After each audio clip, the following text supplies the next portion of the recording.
سلام الله عليكم أعزائي تلاميذ سنة ثالثة متوسط. أهلا وسهلا بكم معي من جديد. أعزائي متابعي القناة الجدد، أهلا وسهلا بكم معي إخوتي، شرفتوني ونورتوني في القناة. ما تنسوش من فضلكم دعم القناة بالضغط على زر الاشتراك وكذلك تفعيل الجرس حتى يصلكم جديد الدروس بإذن الله. نواصل معا أحبتي صفحة رقم 42. رايحين نشوفوا مع بعض تطبيقات حول الدرس يعني تاع لا فوا باسيف. رايحين نكملوا التطبيقات باش نفهموه احسن. تابعوا معي. جو ميكزارس. نيميرو 1 كومبليت لو تابلو سويفون. اكمل الجدول التالي. لاحظوا معايا الجدول عندنا طون يعني زمن تصريف الافعال، عندنا لا فوا اكتيف وعندنا لا فوا باسيف. لو طون لهنا عندنا لو بريزون لو فوتور اي لو باسي كومبوزي. عطانا جملة عفوا في لا فوا اكتيف، المطلوب اننا نحولوها الى لا فوا باسيف. هنا لازم عليكم تركزوا معايا جيدا. الجملة هي les gendarmes arrêtent les malfaiteurs. هنايا الدرك اوقفوا يعني اللصوص او يعني الاشخاص الغير قانونيين. فوالا هنا واش نلاحظوا لو فيرب arrêter اللي هنا arrête راهو مصرف في لو بريزون. لما نحولوه الى لا فوا باسيف لازم لوكسيليير être هو اللي نصرفوه في لو بريزون بلس لو بارتيسيب باسي دو فيرب arrêter. هنايا راح نشرح لكم احسن على الكراس يعني باش تفهموا احسن. شوفوا معايا les gendarmes arrêtent les malfaiteurs. هنا arrêter راهو مصرف في لو بريزون. لما نحولوها يعني هذه لا فورم اكتيف، لما نحولوها الى لا فورم باسيف رايحين نعكسوا اولا العناصر تاع الجمله. رايحه تبدا les malfaiteurs. هنايا عندنا être arrêté par les gendarmes. هنا être مازال ما صرفتهاش. هذه القاعده تقول هكذا، لازم ديما نحطو l'auxiliaire être plus le participe passé تاع هاد لو فيرب. être لهنا كيفاش راح نصرفوه؟ لازم يتصرف في نفس زمن فعل لا فوا اكتيف. دونك لهنا être لازم يكون مصرف في لو بريزون ونضيفوا له لو participe passé تاع هاد لو فيرب. ولا هنا الفو فار اتونسيون مع لاكور تاع لو participe passé. هنايا درنا اس لانهم لي مالفيتور، لانه لو فيرب اللي يتصرف مع لوكسيليير être لازم ديما نديرو لاكور تاع لو participe passé مع لو سوجي. فوالا لهنا être لازم يكون مصرف في لو بريزون على حسب القاعده. وهنا être يعني راني محيتها. لما نصرفوها مع لي مالفيتور راح تولي sont. ils sont arrêtés par les gendarmes. اتمنى تكونوا فهمتوني. لهنا لازم عليكم تركزوا جيدا مع لوكسيليير être وزمن تصريفه اللي لازم يكون هو نفس زمن الفعل في زمن في لا فورم اكتيف. نشوفوا المثال الثاني. les gendarmes arrêteront les malfaiteurs. les gendarmes لهنا لو فيرب arrêter راهو مصرف في لو فوتور. هنايا راهي باينه باللي فوتور. هنا كنجيو نحولوها راح نديرو لي مالفيتور. être هنا كانت être لازمها تكون مصرفه في لو فوتور تولي seront arrêtés par les gendarmes. être راهي في نفس زمن لا فوا اكتيف اللي هو لو فوتور. وهنا نديرو لو بارتيسيب باسي تاع لو فيرب arrêter ونضيفو اس لانهم لي مالفيتور ولان لو فيرب arrêter راهو مصرف مع être. Troisièmement, les gendarmes ont arrêté les malfaiteurs. هنا لاحظوا معايا le verbe ont arrêté راهو مصرف le passé composé.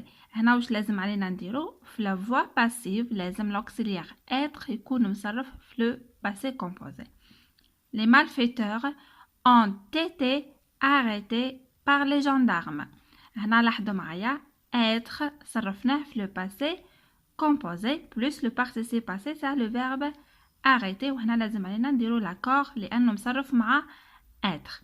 لهذا احبتي نطلب منكم يعني انكم تراجعوا زمن التصريف، يعني رايحين تراجعوا لو بريزون، تراجعوا لو فوتور، لو باسي كومبوزي، كذلك لامبارفي، يعني باش توظفوهم في هذا الدرس وتفهموه جيدا. هاد الفيديوهات كامل يعني تاع أزمنة التصريف راهي موجودة في القناة، فقط ابحثوا عليها رايحين تلقاوها مبسطة وسهلة بإذن الله. نواصل هنا أحبتي. دوزيام exercice transforme à la forme passive. هنا عطانا مجموعة من الجمل في لا فورم اكتيف، المطلوب أننا نحولها إلى لا فورم باسيف. هنا لازم عليكم تنتبهوا جيدا، يعني الموقع عناصر الجملة وكذلك l'auxiliaire être. il faut faire attention، يعني ديما في لا فوا باسيف رايحين نستعملوا l'auxiliaire être ورايحين نصرفوه في نفس زمن تصريف فعل لا فوا اكتيف. يعني بعد ما شرحت لكم يعني لو بروميير اكزرسيس، هذه راح تكون سهله عليكم باذن الله. تبعوا معايا واستمعوا الي جيدا. A. On utilise le corail pour la fabrication de bijoux. نستعمل المرجان لصناعة المجوهرات. دونك لهنا عندنا الجملة le corail est utilisé pour la fabrication de bijoux. رايحين نبداو بلو كوراي لانه هذا en هي le sujet، utilise هو le verbe في le présent de l'indicatif، le corail هي le complément d'objet direct هي COD. دونك حنا لما نعكسو الجملة راح تولي le corail et être راح نصرفوه في le présent لانه utilise نصرف le présent ونديرو le participe passé تاع utiliser. Voilà, le corail est utilisé pour la fabrication de bijoux. يعني المرجان يستعمل لصناعة المجوهرات. Voilà, يعني الجملة كانت مبنية للمعلوم، احنا رجعناها مبنية للمجهول. B. On a présenté le trafiquant de corail à la justice. قدمنا أو نحن قدمنا مزور أو تاجر المرجان إلى العدالة. هنا عندنا on هي le sujet، à présenter c'est le verbe au passé composé، le trafiquant de corail هي le COD complément d'objet direct هي المفعول به، يعني هذه الفعل المفعول به. لما نعكسو الجملة إلى لا فورم باسيف راح نبداو le trafiquant de corail اللي هي كانت المفعول به نحطوها هي الأولى، من بعد نديرو être au passé composé لأنه à présenter مصرفة في le passé composé راح تولي le trafiquant de corail a été présenté à la justice. Voilà. C'est le juge a condamné le voleur à 2 ans de prison ferme. يعني القاضي حكم على السارق ب2 سجن، يعني voilà 2 سجن. لهنا رايحين نقسموا الجملة. le juge هو le sujet، a condamné هو الفعل يعني حكم على، هنا الفيرب هذا راح مصرف في le passé composé، le voleur هو le complément d'objet direct. هنايا رايحين نعكسوها، نبداو le voleur ومن بعد نديرو être في le passé composé، le voleur a été condamné voilà par le juge à 2 ans de prison ferme. هنا بدينا le voleur، من بعد درنا être في le passé composé plus le participe passé تاع le verbe هذا، ومن بعد درنا par le juge من بعد نسميوها le complément d'agent، ومن بعد نكملو الجملة عادي. D. Les autorités prendront des mesures plus sévères pour protéger l'or rouge. السلطات ستتخذ إجراءات صارمة لحماية الذهب الأحمر اللي هو المرجان أو le corail. هنا لاحظوا معايا les autorités هي le sujet، prendront c'est le verbe prendre au futur. هنا لازم تنتبهوا لزمن تصريف هذا الفعل، هنايا صرفناه في le futur. des mesures plus sévères هي le COD complément d'objet direct، يعني ماذا اتخذت السلطات؟ اتخذت إجراءات صارمة. Donc des mesures plus sévères هي اللي حنبداو بها الجملة في la forme passive. رايحين نكتبوها كالتالي: des mesures plus sévères être au futur راح تولي seront ومن بعد نديرو le participe passé تاع le verbe prendre seront pris. ولكن هنا عندنا les mesures راهي féminin pluriel تولي seront prises لأنه لازم علينا نديرو l'accord تاع le participe passé مع le sujet تاعها لما يكون مصرف مع être. Donc تولي des mesures plus sévères seront prises par les autorités. هذه راح تولي le complément d'agent pour protéger l'or rouge. يعني إجراءات صارمة ستتخذ من طرف السلطات لحماية الذهب الأحمر. يعني نتعمد نشرحها لكم بالعربية حتى تفهموا الفرق بيناتها. Eux, les chutes de neige ont perturbé la circulation. سقوط الثلوج عرقلوا السير أو حركة السير. هنا لاحظوا معايا les chutes de neige هي le sujet.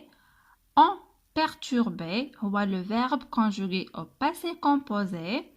La circulation هي complément d'objet direct. يعني لهنا رايحين نبداو la circulation ومن بعد نديرو être au passé composé راح تولي la circulation a été perturbée par les chutes de neige. وهنا يا perturbé لازم نضيفو لها او تاع الفيمينا لانها la circulation كانت هي قبلها و perturbé كانت مصرفة مع l'auxiliaire être في le passé composé. F. La gendarmerie ouvre une enquête. الدرك فتحوا أو فتحت تحقيق. هنا عندنا la gendarmerie هي le sujet. Ouvre c'est le verbe au présent de l'indicatif. Une enquête هي le complément d'objet direct. هي المفعول به يعني هذا الفاعل هذا الفعل وهذا المفعول به. هنايا رايحة ترجع الجملة Une enquête est ouverte par la gendarmerie. Une enquête راح ترجع هي الأولى لما نديرو l'auxiliaire être plus le participe passé تاع le verbe ouvrir راح تولي ouvert ولكن une enquête هي féminin donc راح نضيفو لها او تاع الفيمينا تولي une enquête est ouverte par la gendarmerie. فوالا هنا أحبتي لازم عليكم تنتبهوا جيدا لتصريف l'auxiliaire être وكذلك l'accord du participe passé avec le sujet. Voilà. Exercice numéro 3. Mets les verbes au temps indiqué à la forme active ou passive. هنا عطانا مجموعة من الجمل معها أفعال يعني بين قوسين والفعل عطانا يعني الزمن اللي راح نصرفوه فيه راح نحاولوا نصرفوا هاد الأفعال. تبعوا معايا. En Afrique noire, les éléphants chassaient au présent pour les voir de leur défense. يعني في إفريقيا الفيلة تصطاد من أجل الحصول على قرونها يعني هذيك المصنوعة من مادة العاج. هنا أعطانا le verbe chasser لازم نصرفوه في le présent وهذه la forme c'est la forme passive ماهيش forme active لأنه لما نقراوها ما على بالناش شكون اللي راهو يصيد في هاد الفيلة. هنا نقولوا les éléphants sont chassés pour les voir de leur défense يعني الفيلة تصطاد من أجل الحصول على أنيابها. دونك لهنا chasser هذه رايحين نصرفوا l'auxiliaire être au présent يولي sont plus le participe passé تاع le verbe chasser. Voilà, tous les éléphants sont chassés pour les voir de leur défense. وهنا في le participe passé ما تنساوش ديروا l'accord مع le sujet لازم نضيفوا s. Voilà. Des touristes accusés à l'imparfait du vol de 2 pièces archéologiques. يعني سياح اتهموا بسرقة قطعتين أثريتين. لهنا يعني راح نفهمون باللي راهي في لافوا باسيف. دونك لهنا l'imparfait هذه واش راهي تخص؟ ما تخصش لو فيرب accuser ولكن راهي تخص l'auxiliaire être. يعني ديما كي يطلب منك زمن تصريف في لا فوا باسيف راح نصرفوا l'auxiliaire être. دونك لهنا راح تولي des touristes étaient accusés du vol de 2 pièces archéologiques. يعني هنايا être في l'imparfait مع les touristes اللي هما il avec s تولي étaient. des touristes étaient accusés لهنا راح نضيفوا لها s لانها مصرفه مع l'auxiliaire être. شوفوا معايا لهنا était a e e n t راهي être في l'imparfait plus le participe passé تاع le verbe accuser درنا لها s لانه des touristes راهي pluriel. 3 personnes être à l'imparfait en possession de 30 kilos de kiff traité. يعني 3 أشخاص كانت بحوزتهم 30 كيلو أو كيلوغرام من الكيف المعالج. لهنا être يعني هاد لا فورم ماهيش فورم باسيف راهي فورم اكتيف يعني نورمال راهي جملة عادية. دونك être لهنا راح تولي était. 3 personnes étaient en possession de 30 kilos de kiff traité. جملة الموالية les auteurs du cambriolage présentés au futur simple au tribunal.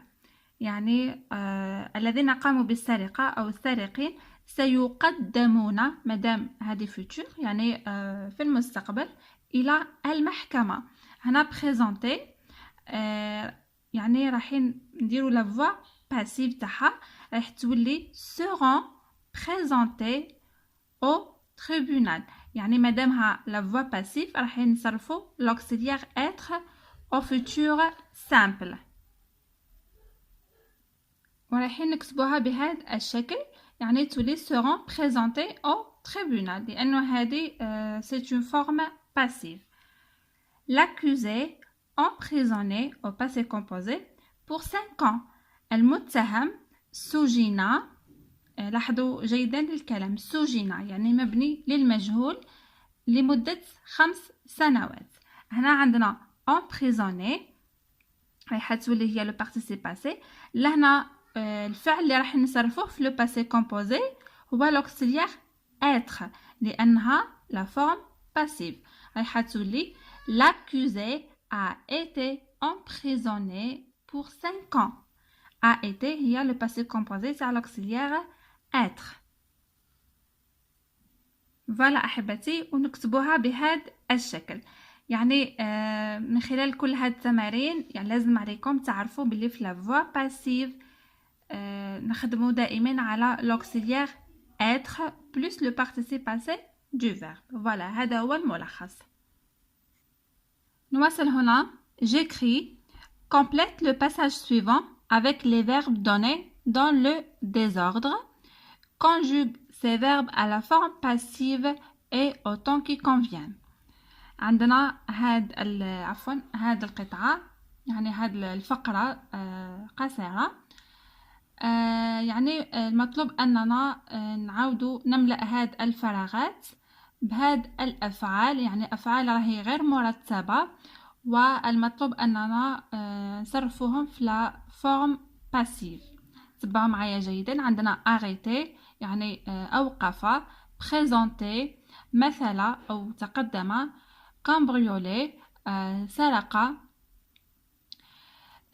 dérober يعني سرق أو نهب. فوالا un appartement يعني منزل هنايا رايحة تولي a été cambriolé. هنايا راح نستعملوا le verbe cambrioler يعني منزل سرق hier soir مساء البارحة.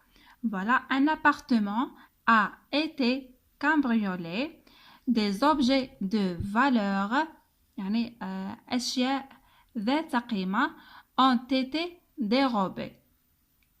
ont été dérobés يعني أشياء ذات قيمة كبيرة نهبت. Les malfaiteurs ont été arrêtés. فوالا نستعملو arrêter. Les malfaiteurs ont été arrêtés. Ils seront présentés dans quelques jours à la justice. وسيقدمون في الأيام القادمة إلى العدالة. فوالا أحبتي، لهنا راح نعاود نذكركم لما يطلب منك أنك تدير لا فورم باسيف رايح تشوف دائما مع لوكسيليير être، يعني être ديما راح يكون قبل هاد الأفعال. فوالا، و être راح يتصرف لهنا على حسب الزمن المناسب. فوالا، هنا كما راكم تلاحظوا يعني لهنا استعملنا لو باسي كومبوزي باسيف، وهنا استعملنا لو فوتور باسيف لانه في الجمله يعني هنا ذكرنا دون كيلكو جور، يعني بعد عده ايام. فوالا، بهذا نكون احبتي وصلنا لنهايه هذا الدرس يعني تاع لا فوا باسيف، وكذلك كل ما يتعلق بتصريف الافعال وخاصه لوكسيليير être في لا فوا باسيف لازم تنتبهوا ليه جيدا وتنتبهوا لاكور تاع لو بارتيسيب باسي. فوالا، نتمنى نكون يعني توفقت في ايصال المعلومه، ونتمنى تكونوا استوعبتوا جيدا هذا الدرس. حاولوا انكم تقوموا بالتطبيقات، يعني اذا كان هناك اي غموض حاولوا تقوموا بتطبيقات اخرى رايحين تفهموه باذن الله. اترككم في رعايه الله وحفظه، وسلام الله عليكم.